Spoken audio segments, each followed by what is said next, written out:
Alright guys, I know we're a little bit behind schedule on the casting here, but today we're going to be doing Moonrai versus Herbmon. We're just going to be doing the single cast right now. I'm joined here by Flash for the win. Yeah, this is just the continuation of the round of 16, or really I guess the start of the round of 16, because I haven't even started this yet, but we're going to start knocking this out. Finally, I fixed my internet stuff, so I think we are finally good to go. So yeah, with that little bit out of the way, we're going to go ahead and hop into this first game. Alright, so yeah, the first map is supposed to be Death Valley, but these guys picked the wrong map. They did Death Valley. Both of these guys actually picked Death Valley on the round of 32 when they were playing their matches against the other guy. It's just kind of funny that we're consistently... Whatever, these two. They do their best. It's okay. Do their best. Anyway, so yeah, spawning in the bottom right corner, we have Moonrai. And in the top left, we have Herbmon, also known as Stonedmon, which is probably part of why we're on this map. It is what it is. Yeah, probably. So yeah, this is the map that's supposed to be the round of 8. Yeah, maybe they were just thinking they were already in the round of 8, but anyway, who knows? Yeah, this, as I said before, this map is a Sniper Ridge's cousin with the what was it, swastika design basically on the map, but. Oh yeah, you know what? I never even noticed that. A lot of people were pointing that out when the map first got revealed. It's like, is this allowed? Like, Sniper Ridge got banned for a reason, and now we kind of have it back. But that's interesting. Yeah, I didn't notice that. I guess I hadn't looked at it unveiled before, so yeah, that's funny. Just accidentally drawing swastikas everywhere, I guess. Yeah, I mean, you know, 4-player rotational symmetry maps, you know, kind of ends up looking like this a little bit, even if it's not like explicitly this. But yeah. Yeah, it makes sense that it would happen sometimes. Every now and then. It looks like Herbmon's going to go for that 12 hatch. Pretty standard in this matchup. I was told, in the little bit of Zerg that I was learning, I was told by multiple Zerg players that pretty much no matter what, just always go 12 hatch and learn to defend the A-Rex. Yeah, that's pretty much how I'm trying to tell PBJD to do it. Just learn how to defend against 8-Rax, because he'll just go overpull or something, just not to get, like, you know, hammered by an 8-Rax against me, for example. And I'm just like, you just gotta learn how to micro at some point, man. Yeah, it seems like going overpull against just a normal turn opener feels really crappy for Zerg. Just from the little bit that I played, I really did not like the way it felt. The way it felt at all. Yeah, it's just, I mean, man, you lose so much, like, economy and larva doing it, but yeah. Yeah, that's one thing I learned. The larva is so important. I never really understood it until I started playing Zerg how important, like, larva management actually is. You pretty much never want to sit on 3 larva and risk larva death or anything like that. It makes a huge difference in your build. Alright, so Moonrai gonna go for this wall. Just going to go for a single marine into the CC, even though it's cross-spawn, so it's actually kind of nice for him. That's one nice thing you get about doing these walls. Is this open on the bottom, though, or is this a full wall? Yeah, it is open on the bottom. Okay. Same thing happens on Vermeer, where the Rax and Egg at the bottom is in a full wall. The weird thing about this wall is SCVs can't actually get through, and neither can Marines until you kill one of the eggs or lift the Rax. SCVs can still get back in by mineral walking through the eggs, but it is, like, weirdly pretty tight for Terran. So it's Marine tight, not Ling tight. Yeah. Okay, that kind of sucks. SCV taking a lot of damage as soon as these first 2 Lings hatch. That kind of sucks for Moonrai. It's very important not to lose this SCV because you just want to know if your opponent's making a bunch of extra Lings and stuff so you can respond accordingly. So just this getting chased off early does suck a little bit. That being said, Herbmon's usually a pretty straight up player. He will mix in some shenanigans every now and then, but for the most part he likes to play very macro. Yeah, I was actually going to say on this map is a very macro-oriented map with how the base layouts are, especially the close-by thirds. I would say this is actually a very good map in terms of going for Hydrolurk Defiler style on 3 base, on 3 gas, but Herbmon's not kind of really that player, as we know. He kind of likes to go for that 4 base corner setup that most Zergs like to do. Yeah, he's very big on just the Defiler Ultra Ling late game. Usually you see him floating about 3,000 minerals, that kind of thing. We did get a second SCV sent out actually to mineral walk through, so this is kind of a nice play from Moonrai, recognizing that his SCV was going to get chased off early, so I kind of like that response, making sure he gets the scout, sees his fire timing, sees it come down, sees, you know, only a handful of Lings, so Nothing crazy going on, very normal so far for Herbmon. Looks like we went for, I guess this is one Rax eBay. Yeah, Rax eBay. Yeah, Rax eBay. I like this on cross map, especially just because, you know, if you do a 2 Rax Academy, the stim timing, I mean, walking across the cross map is just so difficult for Terran. So Yeah. I almost always do this, even though I'm not even a 2 Rax Academy player anyways. It just makes me feel even better when it's cross map. And it's like, all right, mutas will take a little bit longer to get to my base. I'll have more time to get turrets up too.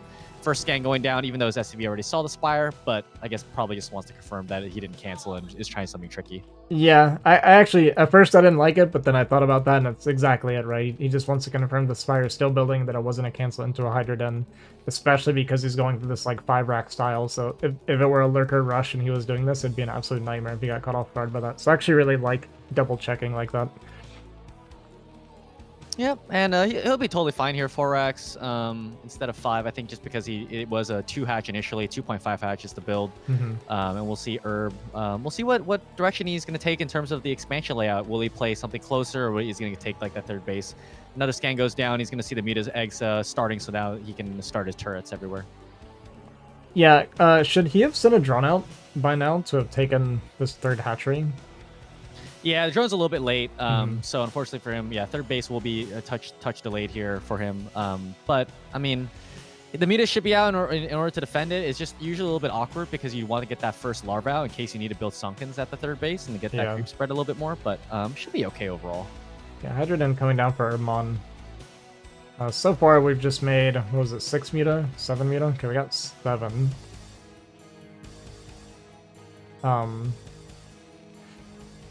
Everything lining up kind of nicely for Moonrai. I mean, range stem done and +1 finish right now, so Moonrai's actually pretty strong with this bio at the moment against just only 7 Muta. So he actually hit his build relatively well. Yeah, really tight build here that he's done. The one issue is going to be maybe that he's going to, his Marines might get up the ramp a little bit more difficult, but he looks like he's going to push. Yeah, we're going to see those creeps now starting for Herbmon, and this is kind of the moment that we're kind of talking about. It's a little bit concerning. 1 Muta even going down, not really killing anything. But if Moonrai knows about bottom left, there's absolutely nothing Herbmon can do to stop it. I mean, we've only got 6 Muta here. This is +1 range stem bio. 3 medics here, so it's going to be almost impossible for these mutas to whittle this down enough to save that base if Moonrai becomes aware of it. Factory coming down at 7 minutes, which is also pretty good timing. Moonrai actually playing, like, this is really strong looking from Moonrai so far. Yeah, I haven't really seen Moonrise TBZ all that much, to be honest, so I'm actually very impressed so far with how his build order's been. The only downside is his SCV count's a little low. He was below 30 when all of his racks were done, and you generally want to be around like 35 SCVs, maybe a little bit touch below that, but yeah, so the only problem is he's going to be a little bit poorer than what he would like to be, and looks like he hit a supply block at 60. Yeah, I got that double depot coming down. No second geyser started yet, and yet kind of a good call out on the SCV count. That is true, because our SCVs are a little bit late. We can't really afford to pump nonstop wall teching. Like, this factory is going to finish and we're going to need to drop double starport. We're not making Marines this entire time, so the economy is hurting his production a little bit. But this bio ball definitely pretty scary. I didn't see... Okay, Lurker aspect did finish. Okay, so we got Lurkers started. Is that what I'm seeing? Yeah, okay, we have 4 Lurkers building right now. Where are the other 2? I'm trying to figure out where they are. They're under the Overlord. Okay. Oh, I see. That's a pretty cute placement for him, actually. Unfortunately, no lurkers yet at the third base, but it looks like Moonrai hasn't really found it yet, so he's not actually pushing towards it. Would be a really good timing for Moonrai to actually go down to that third base. Looks like a scan went off, and it was at the natural. So he has no idea about this third base location yet, which is really a little bit risky here for Moonrai in terms of not splitting some Marines off to look for it. Yeah, he might. Okay, he's actually going to scout it here with the SCV. So, scout, yeah. And now there's... I can't imagine if he sends all this down there that he can hold. There are only 3 medics with this large amount of Marines. We have another 12 Marines about to be added to it. And yeah, with no lurkers here, Hydra's only just about to hatch down here. I mean, we'll see if he can buy enough time, but I don't see it happening. He is setting up for a counterattack, though, while he's going to be losing this base, potentially. So that could be a really strong play. Hydra is just now starting to moving medics down with this army. Okay, now I was about to say, now he's moving his army now. So yeah, I don't know if he's gonna hold this. The Hydra is gonna get there in time. Meanwhile, there's gonna be that backstab there at the front here for Herbmon. So you know, maybe it might be a tip for that. Like, take my third, but I'm gonna take your natural. Yeah, and he actually might not be able to get this third, because these two lurkers are going to finish in the back. I don't know, that egg's going down pretty fast, though. I mean, there's a million Yeah, the Marines plus here. one. But if the lurkers get there in time and burrow, we'll see. I mean, it's such a narrow choke. This is the one bad thing I hate about maps like this, where you have the eggs there. And yeah, the Marines get held for hold 50 Marines basically right there, and the lurkers are killing supply depots. And now Moonrai is mega supply block, forced to build bunkers now as well. Yeah, very, very tight hold there for Herbmon. And yeah, with this counterattack, getting... Wow, that was like a perfect rush forward from Moonrai. That was kind of crazy. He was going before those up burrowed. Yeah, is at least going to deflect this, but, you know, like you said, losing all those depots, a pretty heavy supply block. We're still only at 35 SCVs. So but there's no lurkers at the natural. Moonrai could go for a bust here. He scanned. I don't know if he knows that there's no lurkers underneath that Overlord. He might be scared about that. But with this many Marines, even if there are like 3 lurkers under it, if you get a good spread and run the medics in first, you can definitely bust it. Here we go. He's gonna go for the bust. The Sunkens are gonna go down instantly. The lurkers are not there in time. Muta's gonna try to come out here and help defend here. Lurkers are trying to come in from the back as well to get on top of the Marines. But man, there's so many Marines. It's just I don't know if he can hold. It doesn't look like it. The lurkers aren't even done yet. First lurker pops out, but it's gonna have to run away. Yeah, drones are evacuating back into the main, and the Marines are gonna take down this natural here.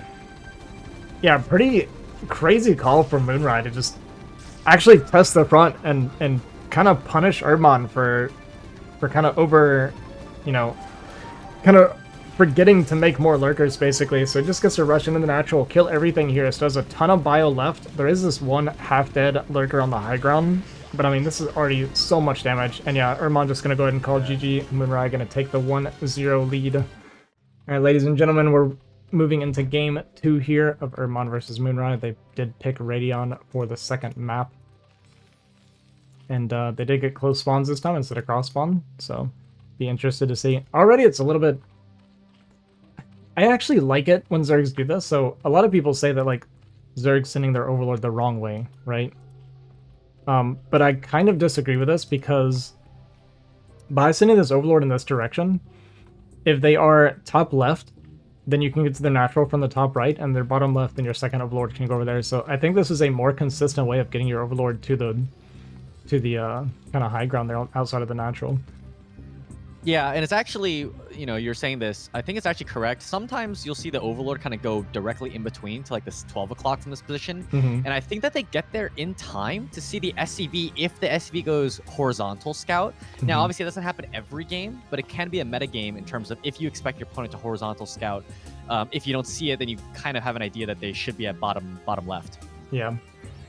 Yeah, to me, this just seems like a really consistent way of getting scouting with your Overlord in a way where your Overlord is in a safe position to get to the high ground. Because a lot of times, like, say they are like top right or something, and you send your first Overlord to the bottom left, it actually gets really difficult to get an Overlord to that high ground without losing it.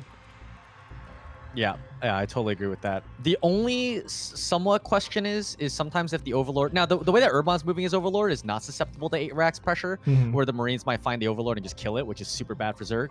But sometimes if you do move it kind of like to the middle and 12 o'clock, you might be a little bit skeptical in terms of the 8 racks with the Marines popping out. But in this case, you know, that hasn't happened. So pretty good here from Herbmon regardless. Yeah, Moonrai is going to get that first scout. He did go for this wall again.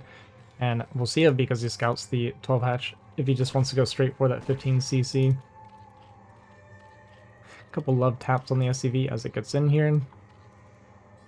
Yeah, and we'll see how he does it. Because you know, some SCV or some Terrans like to go for one Marine and just go 17cc, which it looks like he's doing this game because they just hate when the drone harass comes through and starts messing up the SCV.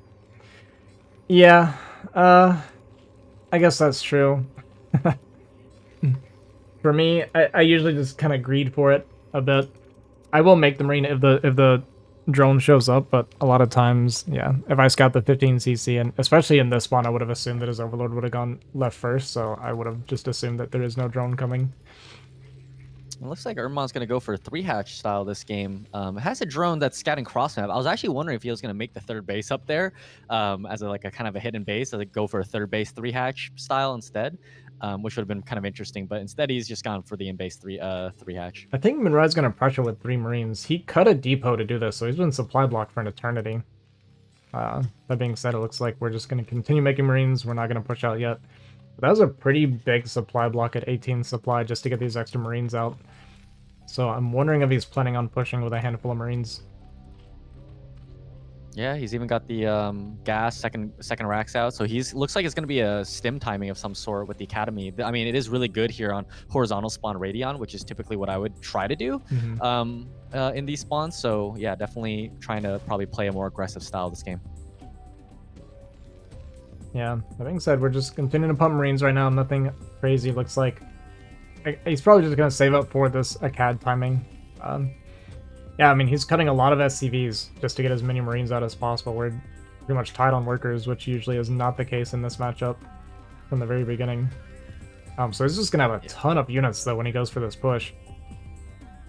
Yeah, he's got 10 SCVs mining, so he's got barely 1 SCV per patch at the main, and so he didn't even bother transferring any SCVs from the main to the natural because there's like basically no point to doing it. But yeah, he might just go for a pre-stim here and just go with these 8 Marines that he's got. I mean, it'd be really, really strong here. You've got 2 more Marines coming out. It's gonna be a 10 Marine stim timing probably, which is just massive. I mean, you might even need to throw down a third Sunken to deal with it. Yeah, I think he's going to need at least 3. We'll see. Herbmon is going to scout this here soon and see the Marine count. As Overlord unfortunately isn't in position to see how many Marines he has. He does see it blinking the whole time, but I don't think he realizes how much it is. And here the Lynx poke forward, and he's going to see all these Marines, and he's going to be like, oh my god. Yep, instantly reacting with the Sunkens. Yeah, there it is. Puts down 1, but he's going to need a second for sure, at minimum. Yeah, he wants to get that Spire started before he does the Sunkens, it looks like, but it's going to be pretty close. I mean, it's coming across the map now. We have a single Sunken here, and this is looking incredibly dangerous for Moonrise, or Herbmon, sorry. He's going to need at least 1 more Sunken, if not 2 more. Yeah, I would start second because one of them might get picked off before the other one finishes. So getting the third would be at least the safest option here. But man, this is going to be such a close timing here. Yeah, stims forward but prematurely in order to get on top of the Sunken before the second Sunken finishes right now. Yeah, this might be just game because there's just not enough Lings right now. Lings are still slow. Ling speed hasn't even finished yet. Yeah, Ling speed finishes now, but I mean, there's still too many Marines left over. The Sunken's not even done, and it looks like Herbmon's just dead, honestly. Like, I don't see a way to come back from this. Spire's not even halfway done, or a little over halfway done. Too. He can't even make Zerglings to deal with this now. Yeah, this is just game. I mean, this is a really good timing here from Moonrai.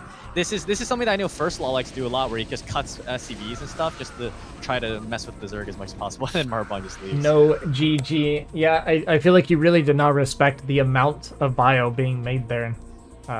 He scouted it, but he wanted to prioritize the Spire, and I think at that point when you see that much, you gotta know. You know, you have to try to stay alive. But GG, Moonrai gonna take the 2-0.